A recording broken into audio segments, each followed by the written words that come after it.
Buenos días, chicos. Hoy día en biología vamos a ver ahora, bueno, en zoología vamos a ver ahora qué son los platelmintos.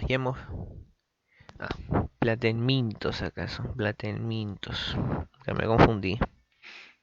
Platelmintos, platelmintos, listo. Ya está.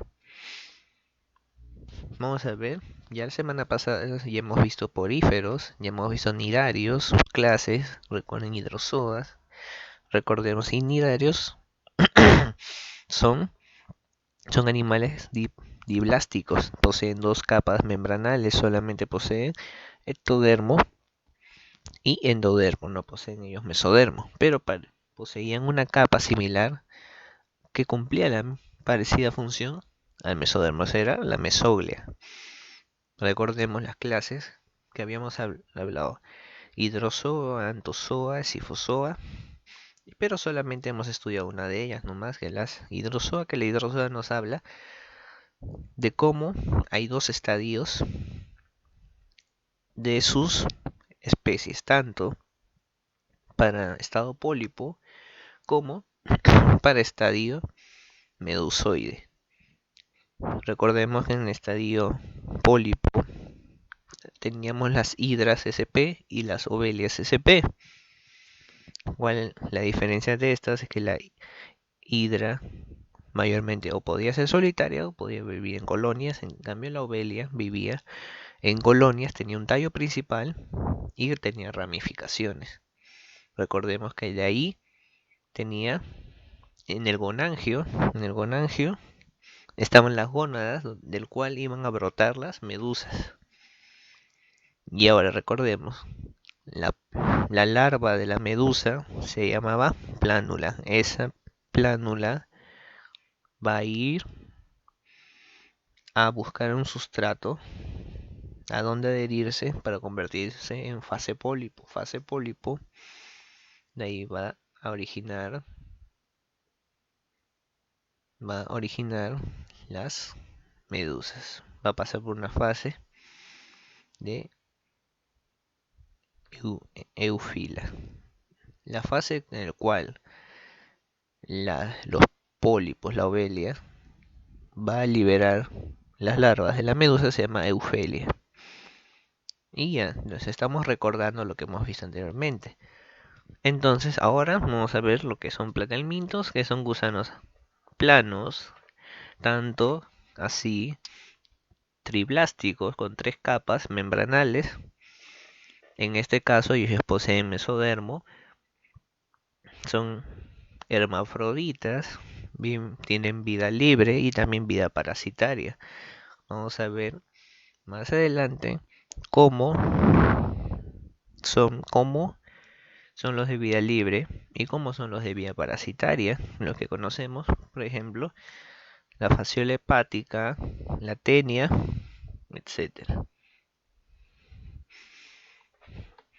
Entonces pasamos a la definición primero. Conocidos también como gusanos planos, como ya les había mencionado, son un grupo de animales invertebrados que incluyen aproximadamente unas 20.000 especies.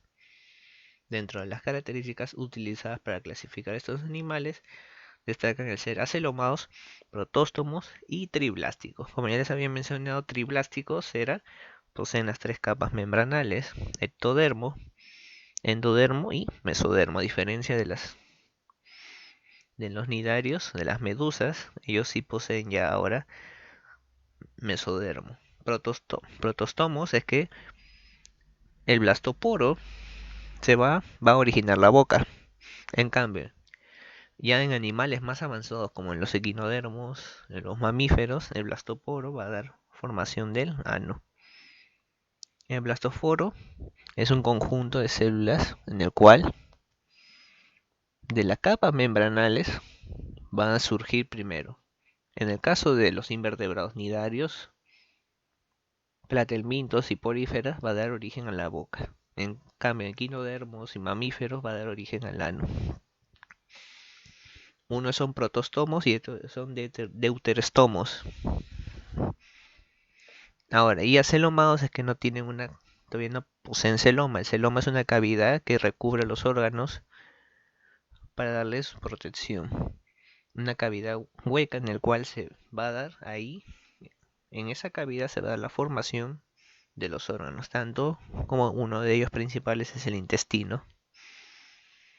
Entonces ya sabemos, aquí les estoy mencionando qué es, ya les estoy dando la definición de qué es acelomados, que son protostomos y que son triblásticos.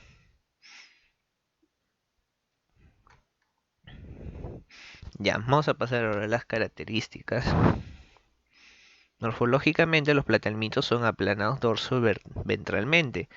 Ventralmente es la vista desde la perspectiva de arriba.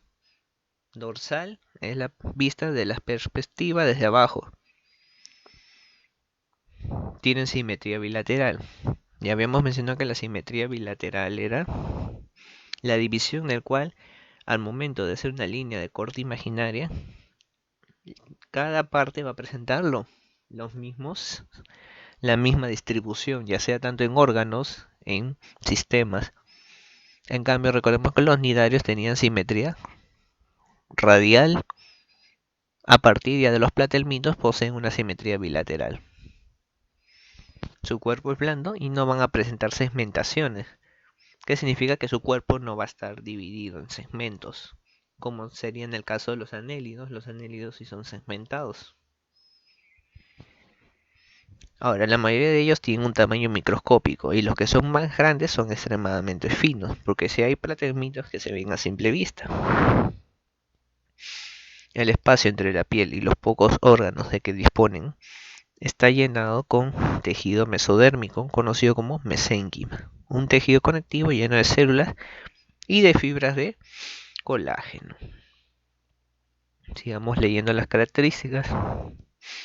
Los platelmintos presentan diferencias morfológicas y fisiológicas, dependiendo del medio que habitan, ya que sus cuerpos están totalmente adaptados a los diferentes hábitats.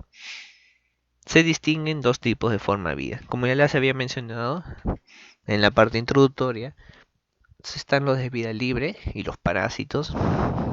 Ya sabemos que los parásitos normalmente se ven primero de forma microscópica, el estado larvario, pero el estadio adulto se puede ver también a simple vista. Uno de estos casos es, acá tenemos uno de vida libre, que es una planaria. Una planaria de vida libre que lo podemos ver en lugares, por ejemplo, en,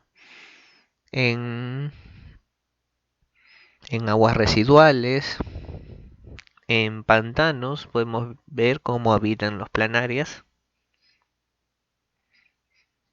Entonces, este es una planaria. Y esta de acá, de esta imagen que estamos señalando, es una fasciola hepática, que es un platelminto parásito que se aloja en el hígado. Pasamos entonces a las siguientes características.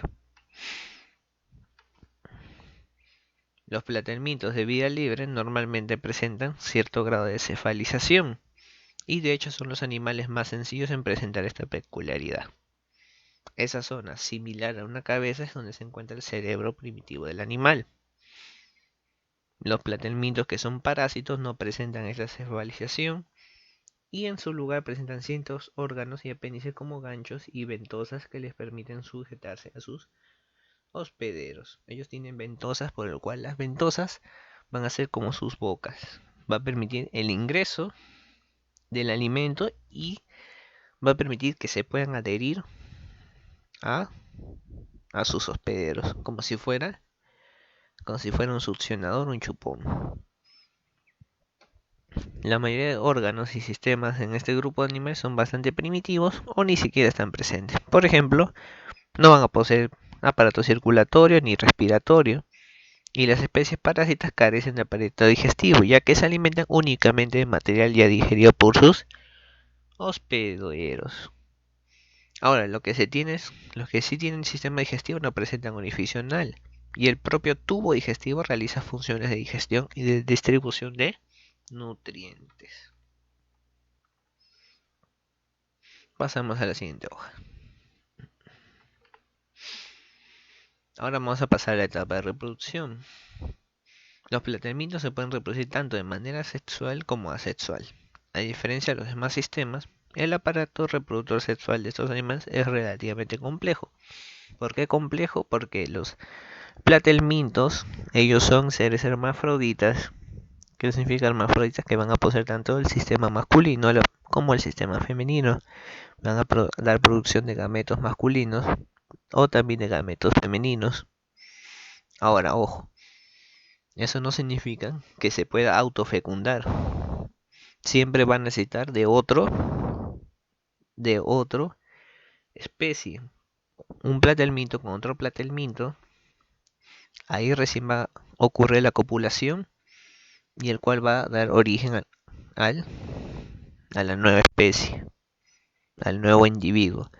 ¿Por qué? Porque tanto uno puede actuar como macho y en el caso del otro platelmito como hembra. O tanto viceversa. El otro puede actuar como macho y el platelminto, que estamos agarrando de ejemplo, puede actuar como hembra. Eso significa que actúe como ser hermafrodita. No, no se puede autofecundar el mismo. Tenemos que su fecundación es interna y el proceso que sigue es el siguiente. Los que actúan como hembras, los óvulos que maduran, van a parar a una cavidad conocida como el ootipo. Del ootipo llegan hasta el útero, donde el platelminto masculino habrá introducido previamente sus espermatozoides. Ahora, la reproducción asexual se da mediante fragmentación. Significa que el platelminto se fragmenta y van a salir dos individuos iguales. Como si, por ejemplo, lo cortas a la mitad, le va a generar como su nueva cola. Acá lo partes así, lo cortas a la mitad, va a generar la parte que está faltante y la parte que acá está faltante también va a volver a regenerarse. Pero van a ser idénticamente iguales porque recordemos que no hay participación de gametos y como no hay participación de gametos sexuales no va a haber recombinación genética. Entonces, como ya les había mencionado, es capaz de producir un nuevo individuo. Y acá vemos las partes del sistema reproductor. Vemos acá el ovario, vemos el oviducto, el vitelario, la bolsa copulatoria donde acá se va, se va a almacenar lo que es, o también como se había llamado el ootipo. El receptáculo seminal donde acá se va a liberar los espermatozoides. El gonoporo femenino donde acá se va a introducir los espermatozoides. El útero, el bulbo del pene, donde acá, en el caso del, en el caso del planteamiento macho, de acá va a salir el pene, para el cual al momento de que encuentre al planteamiento hembra, deposite los espermatozoides en el gonoporo femenino. La vesícula seminal, el vaso deferente y acá tenemos los testículos. Ahora, en el útero, se van a almacenar los huevecillos de los platelmintos, en este caso que actúan como hembras. Y estas partes de acá que vemos acá se llaman oocelos, que acá lo vamos a ver mejor, que parecen unos ojitos, como estas manchas negras, se llaman oocelos. Esos oocelos son sus órganos sensoriales que les van a permitir guiarse. Ahora, hay algunos que detectan por calor y hay otros que detectan mediante la energía solar. Mientras hay demasiada energía, estos se van a buscar un lugar donde no intervenga tanto la energía, ya que el ocelo es más que nada un órgano sensorial de calor. O también algunos son dependiendo la energía, tanto de una fase oscura como de otra de una fase ya más luminosa, pero más recomendable es que no busquen mucha luz. Entonces, espero que hayan podido entender la clase de hoy día y en la siguiente semana vamos a ver ya la clasificación. Monogeneas, céstodas, tremátodas, esos son los principales. Esos son los principales. Vamos a hablar ya específicamente de cada uno. Vamos a hablar también más adelante el ciclo de vida, lo fundamental del ciclo de vida de las que sean parásitas. Cómo afecta la fasciole hepática y cómo se reproduce la tenia, tanto tenia saginata, que es la tenia larva, y la tenia solium, que es la que llega a tener hospederos humanos y que llega hasta medir hasta 3 metros de longitud. Entonces nos vemos en la siguiente semana. Gracias.